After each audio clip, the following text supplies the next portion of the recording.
Suka dengan video ini? Bantu channel ini terus berkarya dan berkembang. Klik tombol subscribe, supaya kamu tidak ketinggalan video terbaru. Juga jangan lupa tinggalkan like dan komen kamu di bawah ya.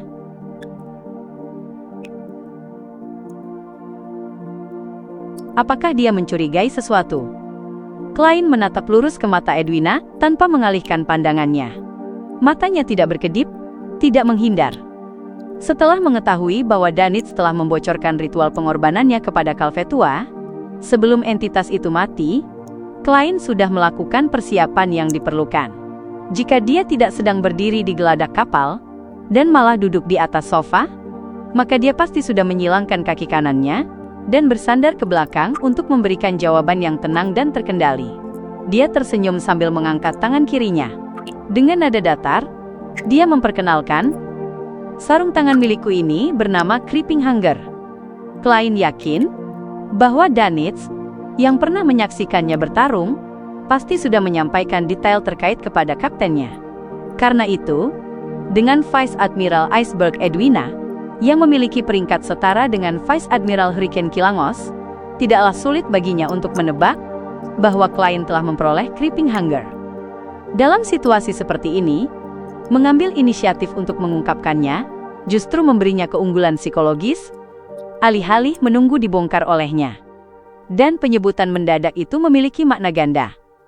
Pertama, dia memberi isyarat kepadanya bahwa ada sebuah organisasi yang mendukungnya, organisasi yang mampu membunuh Vice Admiral Hurricane, merekayasa kematian Calvetua, dan bahkan menjawab doa para penganutnya atas nama entitas tersebut. Kedua, itu adalah peringatan bagi Edwina agar tidak mencoba menyelidiki atau menggali lebih dalam masalah ini. Jika tidak, kematian seketika seperti yang dialami Vice Admiral Hurricane akan menantinya. Pada saat ini, Klein terus mempertahankan persona Germain Sparrow. Dia tidak secara langsung mengancam ataupun menyangkal. Sebaliknya, dia memberikan jawaban tenang yang menyembunyikan kegilaan di dalamnya. Edwina Edwards mengangguk tipis dan tiba-tiba mengganti topik. Aku berencana memberikan sejumlah bantuan kepada kelompok perlawanan di Kepulauan Rorstead, terutama berupa makanan dan kain. Bantuan? Apakah faksi pendukungnya memusuhi Loen?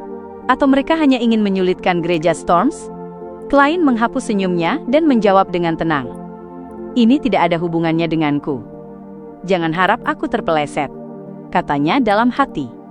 Edwina memalingkan kepala dan mengangkat lengannya, menunjuk ke arah Blazing Danitz yang sedang minum, sambil diam-diam melirik ke sini.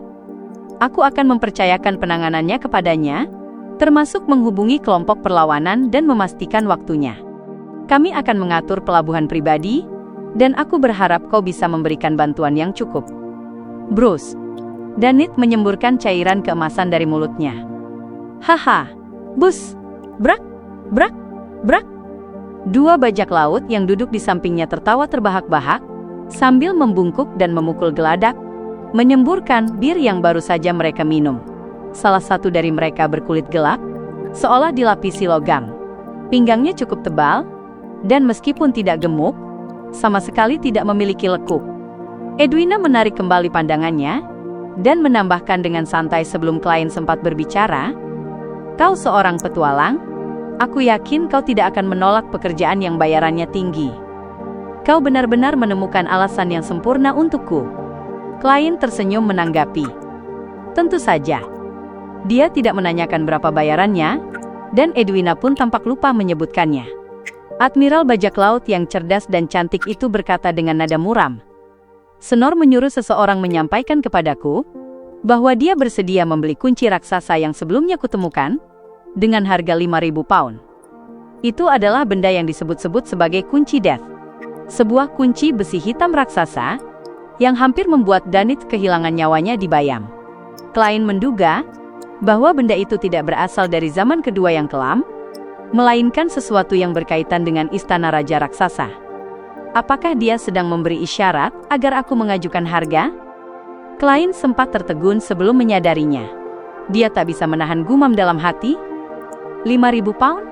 Aku bahkan tidak tahu apakah kunci itu berguna, atau benar-benar melibatkan istana raja raksasa. Kalau ternyata tidak ada hubungannya, apakah bisa dikembalikan untuk refund?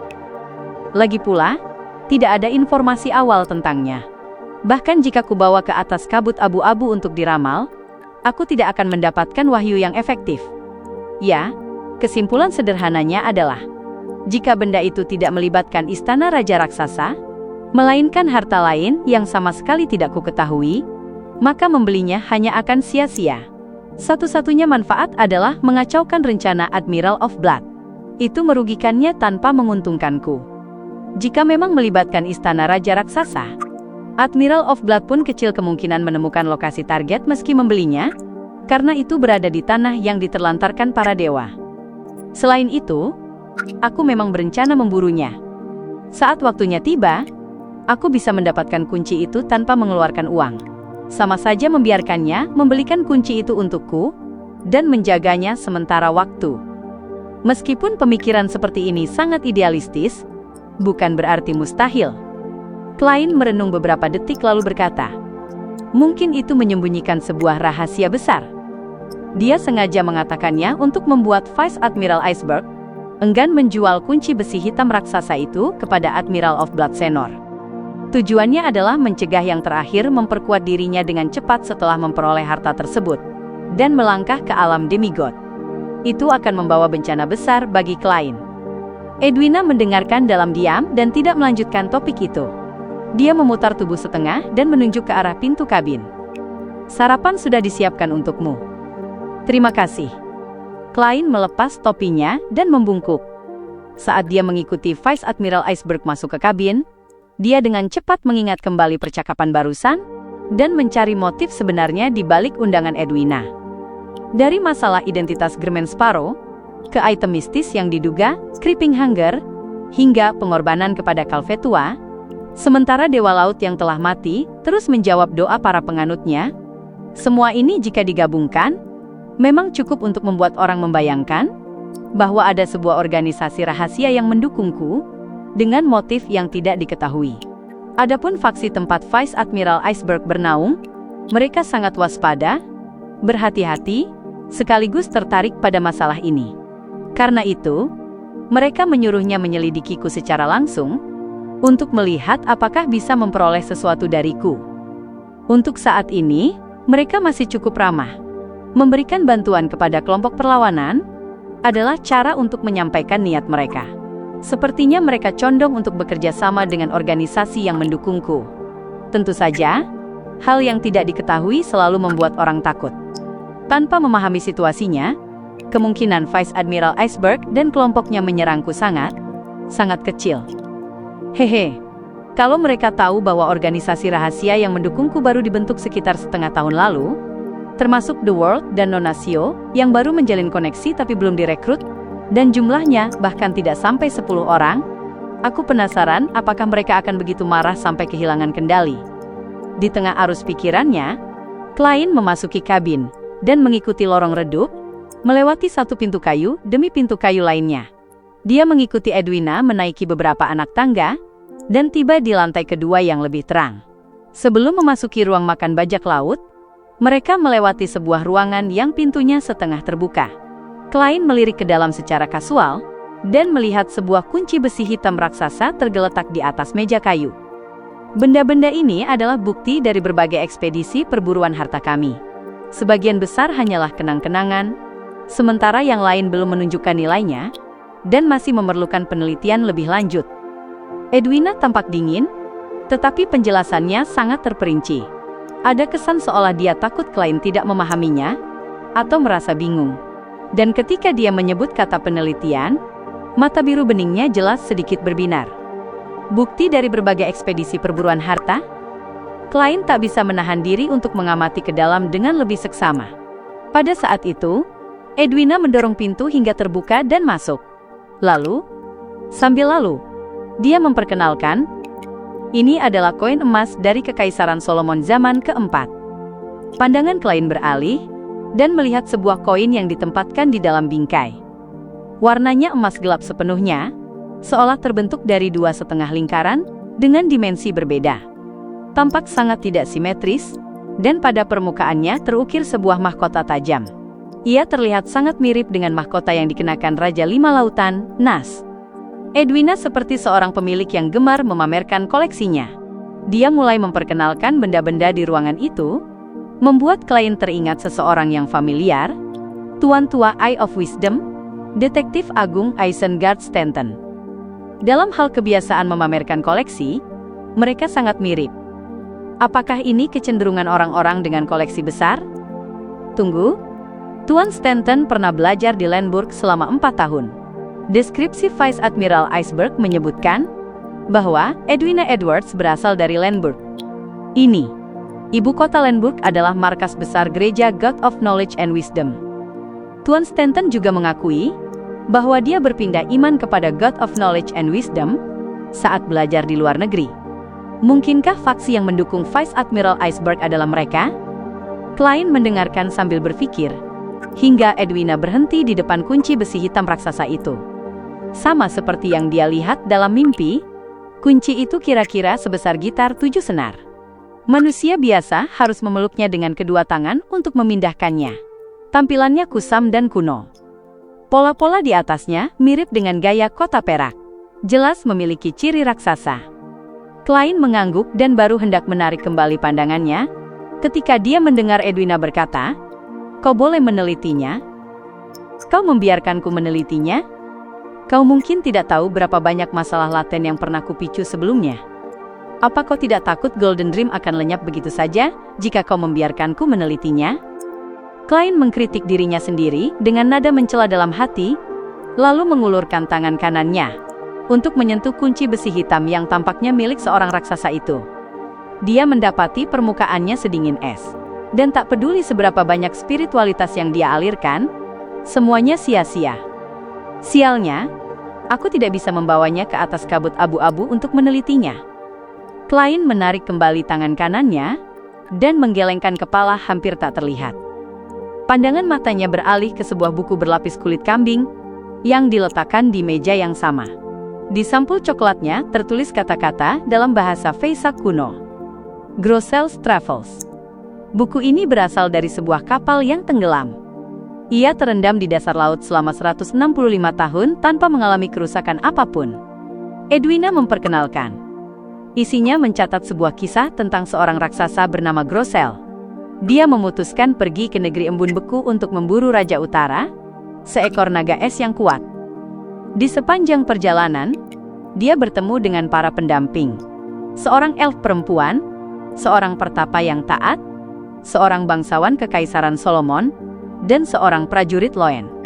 Kisah itu berkembang hingga mereka bertemu Raja Utara, lalu tiba-tiba terhenti. Itu bukan akhir cerita, tetapi halaman-halaman selanjutnya tidak bisa dibuka dengan metode apapun. Kau bisa mencobanya. Ini bukan catatan bergaya jurnal, melainkan sebuah novel. Novel ini benar-benar aneh. Ia menyatukan tokoh-tokoh dari berbagai zaman dan era. Seharusnya ini adalah sesuatu yang diproduksi baru-baru ini. Klien membolak-balik buku itu, membiarkan halaman-halaman coklat kekuningan bergeser satu demi satu. Isinya kira-kira seperti yang Edwina katakan, tetapi ceritanya terasa sangat mendadak dan terputus-putus. Itu terus membuat klien curiga, apakah dia telah melewatkan satu paragraf. Misalnya, para tokoh utama bisa menjadi akrab satu sama lain, hanya sesaat setelah bertemu sebagai orang asing. Tak lama kemudian, dia sampai di halaman-halaman terakhir, dan mendapati bahwa semuanya saling menempel. Tidak ada cara untuk memisahkannya. Efek semacam ini mungkin bisa ditangani di atas kabut abu-abu. Aku penasaran kecelakaan macam apa yang mungkin terjadi. Klien menoleh untuk menatap Vice Admiral Iceberg. Edwina terdiam sejenak sebelum berkata, "Jika kau ingin memilikinya, aku bisa menjualnya kepadamu. Aku telah mempelajarinya selama bertahun-tahun tanpa mendapatkan apapun darinya. Namun, aku punya satu syarat." "Apa itu?" Klien balik bertanya. Edwina mengerucutkan bibirnya dan berkata, "Jika kau menemukan sesuatu, kau harus memberitahuku hasilnya, agar aku tidak perlu terus dibuat bingung olehnya. Selama kau menyetujui syarat ini, aku bisa menjualnya kepadamu dengan harga murah." Minat klien tiba-tiba terusik. "Berapa?" 8.000 pound, kata Edwina dengan tenang. Klein berpura-pura merenung sambil mengangguk acuh tak acuh. Akan kupikirkan bagaimana cara berpura-pura bahwa ini tidak pernah terjadi, pikirnya dalam hati.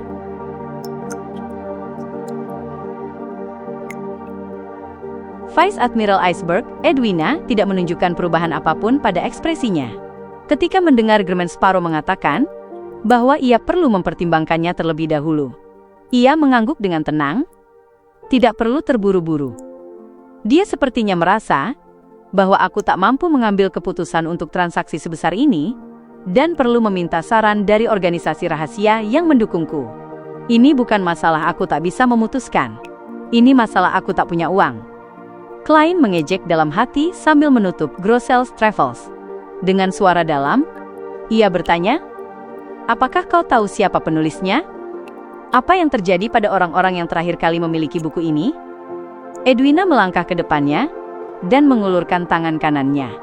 Ia mengusap sampul buku itu dengan ujung jarinya dan berkata, "Pemilik sebelumnya tidak dapat diidentifikasi karena tenggelamnya kapal telah menyebabkan informasi terkait hilang di telan sejarah. Begitu pula, kami tidak dapat memastikan siapa penulisnya. Oh, buku ini juga tidak mencantumkan nama penulis. Aku telah menggunakan beberapa seni mistik untuk menelitinya dan menemukan bahwa kulit kambing ini dibuat setidaknya 3.000 tahun yang lalu, sebelum kataklisme. Itulah sebabnya aku percaya nilainya setidaknya 8.000 pound. Sebuah buku dari 3.000 tahun yang lalu. Ada naga, elf, dan seorang pertapa manusia, seorang bangsawan Kekaisaran Solomon, serta seorang prajurit Loen. Semua ini adalah konsep yang baru muncul jauh setelahnya. Buku sihir yang mengandung kekuatan ramalan?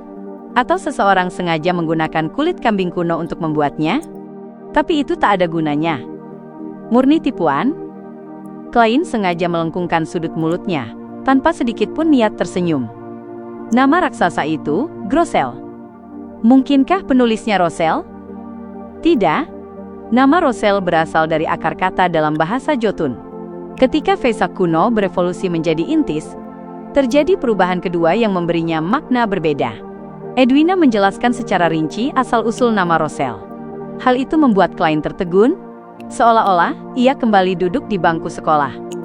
Ia mengangguk pelan dan berkata dengan nada tak terganggu, "Jika ini memang karya kuno, aku sangat penasaran mengapa seekor naga es dinamai Raja Utara. Itu sesuai dengan urutan dan jalur apa?" Edwina mengangkat pandangannya dari Grosse's Travels dan menatap Klein. Sebelum kemunculan Blasphemy Slate pertama, tidak ada konsep urutan dan jalur. Selain itu, banyak makhluk tidak mematuhi pengaturan semacam itu. Pada zaman tersebut, kekacauan dan kegilaan adalah sikap dasar terhadap segalanya. Beberapa naga mungkin mengumpulkan banyak karakteristik Beyonder yang berkaitan dengan es, seperti es milik Demones, es milik zombie, dan es milik Wither Warlock. Dengan demikian, ia akan memiliki kekuatan yang cukup besar dan tingkat yang relatif tinggi. Tentu saja, pengumpulan semacam itu pasti akan berujung pada kematian dan kehilangan kendali. Ini berarti, jika ia tidak mati, ia pasti akan kehilangan kendali dan menjadi monster. Namun, naga itu sendiri sudah merupakan monster. Jika ada banyak produk serupa dari naga, raksasa, dan elf, maka bisa dipahami mengapa zaman kedua dikenal sebagai zaman kegelapan. Klein merenung sejenak, lalu bertanya seolah berbicara pada dirinya sendiri. Ini menyebabkan pemborosan karakteristik Beyonder. Edwina menatapnya selama beberapa detik. Kaisar Rossel pernah mengatakan ini. Apapun yang terpisah pasti akan menyatu, dan apapun yang menyatu pasti akan terpisah. Kaisar pernah mengatakan itu. Aku memahami bagian pertama. Itu adalah bentuk lain dari hukum ketertarikan karakteristik Beyonder. Tapi apa arti bagian kedua? Setelah ketertarikan mencapai tingkat tertentu, ia akan cenderung terpisah dan terurai. Ketika sesuatu tidak termasuk dalam satu jalur tertentu, campuran konvergen yang sangat kacau akan menyebabkan pemisahan. Semakin kacau, semakin besar daya tolak antar karakteristik. Kata-kata seperti ini tak mungkin diucapkan kepada sembarang orang. Pasti bukan sesuatu yang tersebar di publik. Terakhir kali, Dari penggunaan mantra mimpi Rosel oleh Vice Admiral dan nama belakangnya, aku menduga dia adalah keturunan salah satu dari 4 penunggang kiamat, Edwards. Sangat mungkin. Setelah Kaisar wafat, keluarga mereka melarikan diri ke Landburg dan perlahan mengalihkan iman mereka kepada God of Knowledge and Wisdom, guru yang luar biasa. Dia menjawab semua pertanyaan. Klein tidak berkata apa-apa lagi dan terus mengagumi koleksi Vice Admiral Iceberg. Pada saat yang sama, ia memiliki beberapa rencana. Ia berniat bertanya kepada Little Sun melalui The World dalam pertemuan tarot. Apakah ia mengetahui buku Grossel's Travels? Tentu saja, demi mencegah The Hanged Man merasakan adanya kejanggalan pada The World, dan kemudian menyadari bahwa ada sesuatu yang salah dengan The Fool, ia memutuskan untuk berkomunikasi secara pribadi sambil menutup semua orang lain. Setelah berkeliling singkat di ruangan itu, Edwina membawa Klein keluar dan memasuki ruang kapten di aula makan. Makanan yang relatif istimewa di sini adalah yogurt. Kau bisa menambahkan selai stroberi dan hal-hal lain. Kau juga bisa langsung menambahkan madu. Edwina menunjuk ke deretan makanan di luar. Ada ikan kering yang cukup enak. Itu berasal dari laut dalam, spesies yang belum diberi nama. Sambil berbicara, ia memberi isyarat agar Klein mengambil makanannya sendiri untuk dibawa kembali ke ruangan. Lalu ia bangkit dan memberi contoh. Klein mengambil yogurt yang asal-usulnya tidak diketahui dan menambahkan beberapa sendok madu. Setelah itu, ia membawa nampannya dan menaruh sosis babi, roti bermentega, serta makanan lainnya di atasnya. Dalam proses itu, ia melihat seorang pemuda berpakaian kemeja putih dan rompi hitam, dengan dasi kupu-kupu bermotif bunga, lebih tampak seperti pegawai kantor daripada bajak laut, mendekati Vice Admiral Iceberg Edwina, dan berbincang dengannya dengan suara rendah. Pria itu cukup tampan, dengan rambut hampir pirang kecuali akar rambutnya yang sedikit hitam. Rambutnya disisir rapi ke samping. Matanya berwarna hijau danau yang sangat pucat, hidungnya mancung, dan bibirnya tipis, memberinya kesan dapat dipercaya. Jangan tertipu oleh penampilannya. Dia itu ikan serigala kaleng. Busuk sampai ke dalam, bisik Danitz dengan nada menghina, yang entah sejak kapan telah memasuki aula makan bajak laut, dan berdiri di samping Klein. Klein menoleh dan meliriknya tanpa berkata apa-apa. Ia tahu Danitz akan menjelaskan dengan sendirinya. Belum sempat Danitz berbicara, seorang pria bertubuh tambun di sebelahnya, berkata dengan suara kasar dan tajam, "Dia perwira ketiga, Jodeson. Dulu dia itu playboy dan bajak laut paruh waktu, katanya mau mencuri hati kapten kami, tapi malah dihajar. Akhirnya dia tinggal untuk dididik. Tai anjing. Singkatnya, dia itu telur busuk." Danitz menegaskan. Telur busuk. Bajak laut lain berkulit hitam besi ikut menggemakan. Kenapa aku punya firasat mengganggu, bahwa kalian semua sama saja? Klein berpikir lalu berkata, Jodeson dasi kupu-kupu bermotif dengan buronan 5.200 pound? Urutan 6? Seperti dugaan, reaksi standar Germain Sparrow. Danitz melirik ke samping, dengan sisa ketakutan tersembunyi di balik penghinaannya. Dia tidak sekuat itu, tapi sangat aneh. Dalam perkelahianku dengannya, tidak. Saat bertarung, bola api tiba-tiba tak bisa digunakan, dan dia malah bisa meniru kekuatan apiku. Deskripsi yang sangat familiar. Klein secara refleks melirik ke arah Jodeson. Setelah berpikir sejenak, ia mengingat sumber keakrabannya. Ini sangat mirip dengan artefak tersegel, Blood Vessel Thief, yang ditemukan di balik gerbang Canis kota Tingen. Klein sudah lupa nomor artefak tersegel Blood Vessel Thief itu, tetapi ia masih ingat jelas bahwa artefak tersebut bisa mencuri sementara kekuatan Beyonder seseorang untuk dirinya sendiri. Jalur yang sesuai. Klein menarik kembali pandangannya dan mendapati Danitz serta dua rekannya sedang minum sambil menatap ke arah sana. Mengingat bagaimana Danitz pernah membocorkan pengorbanannya kepada Calvetua, Klein mengambil segelas bir dan membawa nampan makanannya menuju ruang makan kapten. Dengan nada datar, ia berkata, "Kalian semua menyukainya kan? Bruce, Bruce, Bruce." Di belakang Klein, Terdengar suara minuman menyembur keluar secara bersamaan. Ia melihat Danitz melompat mundur dari sudut matanya, menatapnya dengan ngeri sebelum menoleh lega untuk mengamati rekan-rekannya. Tanpa sadar, mereka telah membuka jarak satu sama lain, dengan tatapan yang menjadi rumit, dipenuhi kemarahan karena merasa dipermainkan. Klein tidak berhenti. Ia kembali ke ruang makan kapten dan menikmati sarapannya. Beberapa saat kemudian, Edwina membawa kembali nampan makanannya. Ia meneguk seteguk susu dan berhenti sejenak sebelum berkata, "Danit menunjukkan kepadaku ritual pemanggilan utusanmu. Di sana disebutkan bahwa 1 koin emas adalah komponen yang diperlukan. Aku agak bingung, apakah itu merujuk pada koin emas Loen, atau yang dari Intis, Feisak, atau tempat lain? Bobotnya berbeda-beda, dan kandungan emasnya juga berbeda." Klein berpikir sejenak sebelum berkata, "Koin emas Loen. Ini juga koin emas yang nilainya paling tinggi. Lagi pula bukan aku yang harus membayarnya." Klein menambahkan dalam hati. Edwina mengangguk. "Pembayaran juga perlu dilakukan saat menerima balasan? Makhluk dunia roh yang berbeda memiliki hobi yang berbeda," jawab Klein. Ia tahu bahwa Vice Admiral Iceberg Edwina adalah peneliti makhluk dunia roh, dan ia yakin Edwina bisa memahami maksudnya.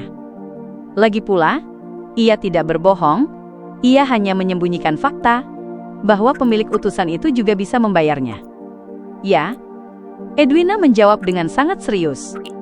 "Aku pernah mencoba mencari seorang utusan, tetapi hanya bisa menggunakan coba-coba untuk mantranya. Itu tidak hanya berbahaya, tapi juga sangat sulit memenuhi persyaratannya. Pada akhirnya aku terpaksa menyerah."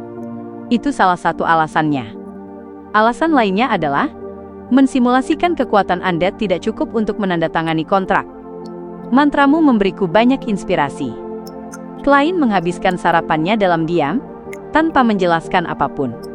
Ini karena pengetahuan tersebut ia pelajari dari Tuan Azik, dan ia tidak berhak mengajarkannya kepada orang lain tanpa izin darinya. Setelah sarapan yang lezat dan tenang, Golden Dream merapat ke sebuah pelabuhan pribadi, dan menurunkan Klein serta Danitz. Danitz menoleh ke belakang ke arah kapal emas yang berkilauan, dan tiba-tiba menghela napas. "Aku merasa persahabatanku tenggelam ke dasar laut." Klein menekan topinya dan berkata dengan tenang, "Para pecundang selalu bisa membentuk aliansi di antara mereka sendiri." Danitz tidak tahu apakah ia harus merasa senang atau sedih. Setelah mengganti identitas dan membuat identifikasi palsu, mereka berhasil membeli tiket kembali ke Bayam dan naik kapal. Klein akhirnya memiliki ruang pribadi untuk dirinya sendiri. Ia masuk ke kamar mandi dan naik ke atas kabut kelabu, lalu mulai memindai doa-doa para penganutnya. Kali ini, hal pertama yang muncul di hadapannya adalah anggota perlawanan yang botak, Kalat. "Dewa yang mulia, kami telah menemukan keberadaan Helen berambut merah. Saat ini dia bersembunyi di kedutaan Intis. Ini telah dikonfirmasi oleh seorang pembantu laundry dan seorang tukang kebun.